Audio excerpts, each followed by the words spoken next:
Halloween ভূত। Halloween একটা অদ্ভুত উৎসব। এটা ওয়েস্টার্ন কালচারেই মানানো হয়।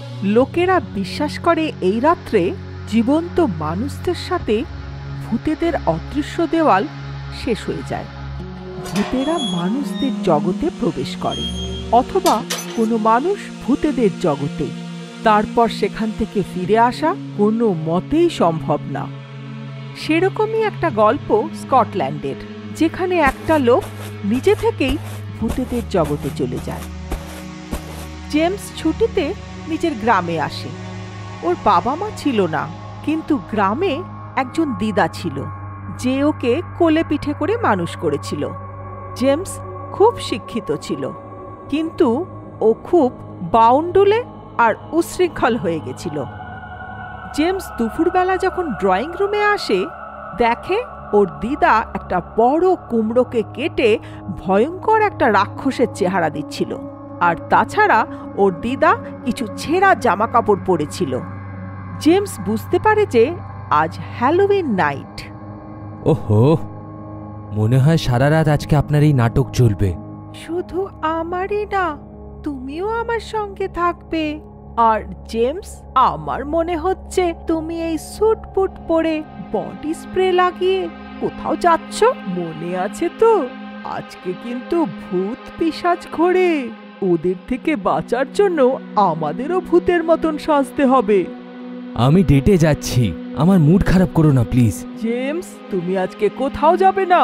আমাদের আজকে ঘরেই থাকতে হবে, ঘরের বাইরে একদম নয়, বুঝেছো? আমি জানি যে আপনি আমার দিদা, কিন্তু সবসময় আমি আপনার কথা শুনবো তা নয়। আমি যাচ্ছি, আপনার যা বলার আছে, যা কিছু করার আছে সেইটা আমার ফেরার পরে। এই বলে জেমস ঘরের বাইরে চলে যায়। দিদা চিন্তায় পড়ে যায়। জেমস বাইরে গিয়ে দেখে শহরের প্রত্যেকটা ঘর অদ্ভুত ভয়ঙ্করভাবে সাজানো ছিল। রাস্তায় কেউ ছিল না। মনে হয় আজকে ট্যাক্সিও পাবো না, হেঁটেই যেতে হবে। জেমস নিজের গার্লফ্রেন্ডকে কল করে। সরি রিটা, আমি তোমাকে বলতেই ভুলে গেছি আজকে আমাদের এখানে হ্যালোউইন আছে।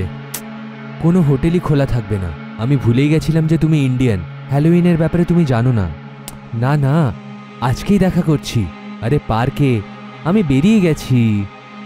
ঠিক আছে, এসে যেও। জেমস হাঁটতে শুরু করে। হাঁটতে হাঁটতে বিকেল থেকে রাত্রি হয়ে যায়। নিঝুম শুনশান রাস্তায় ও একাই হেঁটে চলেছিল। আস্তে আস্তে অদ্ভুত সব আওয়াজ আসতে শুরু করে। হঠাৎ চারপাশে চেঁচা মিচি হই হুল্লোড় খুব বেড়ে যায়।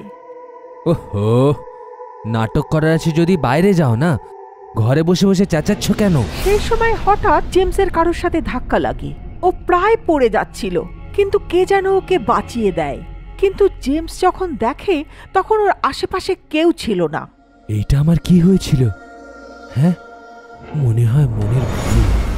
হঠাৎ জেমস অনুভব করে ওর সামনে দিয়ে কেউ গিয়ে পিছনে দাঁড়ালো। পরিষ্কার জুতোর আওয়াজ শুনতে পেল সে। এইসব কি হচ্ছে আমার সঙ্গে? কাম ডাউন জেমস, এইটা মনের ভুল। জেমস তাড়াতাড়ি হাঁটছিল, কিন্তু বারবার কারোর না কারোর সাথে ওর ধাক্কা লাগছিল। কিন্তু যার সাথে ধাক্কা লাগছিল তাকে দেখতেই পাচ্ছিল না। এটাও মনের ভুল ভেবে আস্তে আস্তে এগিয়ে চলেছিল। এইভাবে হাঁটতে হাঁটতে ও পার্কে আসে। পার্কও খালি ছিল। পার্কের এক দোলনায় পিছন থেকে রিতাকে দেখে। ও লুকিয়ে রিতার পিছনে যায় আর ওকে জড়িয়ে ধরে। কিন্তু যেই রিতা পিছন ফেরে, ও অবাক হয়ে যায়। রিতা আর কেউ নয়, এক ভয়ঙ্কর ডাইনি। প্রথমে তো জেমস ভয় পেয়ে যায়, তারপর রিতার উপরে খুব রাগ করে। রিটা, আমি বুঝছি যে তুমি ইন্ডিয়ান, তোমার এই হ্যালোউইন এইসব ভালো লাগতে পারে, কিন্তু আমার জন্য এইসব বেকার, ফালতু জিনিস। এইসব কাপড় খুলে ফেলে দাও। এই শুনে ডাইনি আরো জোরে হাসতে থাকে। রিটা, আমি রিটার রূপের ডাইনি। ওহো, কাম অন রিটা। তারপর হঠাৎ রিতা জেমসের গালে ঠাস করে থাপ্পড় লাগায়, আর জেমস উড়ে গিয়ে দোলনায় চড়ে বসে। দোলনাটা নিজে থেকেই দুলতে থাকে, আর ওর ক্যাঁচ ক্যাঁচ আওয়াজ চারিদিকটা আরো বিভৎস করে দেয়। জেমস কিছু বুঝে উঠবার আগেই রিতা দোলনায় গিয়ে জেমসের কোলে উঠে বসে। তারপর ওর দিকে মুখ করে ঠাস ঠাস করে মারতে থাকে। ডাইনির মুখ দিয়ে অদ্ভুত গন্ধ বেরোচ্ছিল। জেমস বমি করতে শুরু করে দেয় সেখানে। জেমসের বমি দিয়ে রক্ত বেরিয়ে আসছিল। এক এক করে পার্কে বিভিন্ন রকমের ভূত এসে জড়ো হয়, আর তারাও জেমসকে মনের সুখে বিরক্ত করছিল। এখন জেমসের অবস্থা সত্যিই খারাপ হয়েছিল। তখন হঠাৎ করে কোথা থেকে জেমসের দিদা সেই পার্কে আসে আর চেঁচিয়ে বলে, আরে ওকে ছেড়ে দাও, ও ভীষণ নোংরা।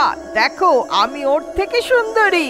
নতুন নতুন জামা কাপড় পরে বডি স্প্রে লাগিয়ে ফিটফাট হয়ে এসেছি। তোমরা তো ভালো লোকেদের ঘেন্না করো, তাই আমাকে মারো। এই যে এদিকে আমার দিকে এসো। দিদা খুব সেজে এসেছিল আর জেমসের থেকে অনেক সুন্দর লাগছিল দেখতে। সুন্দর দিদাকে দেখে ভূতেরা খুব রেগে যায় আর জেমসকে ছেড়ে দিয়ে দিদার দিকে ছুটে যায়।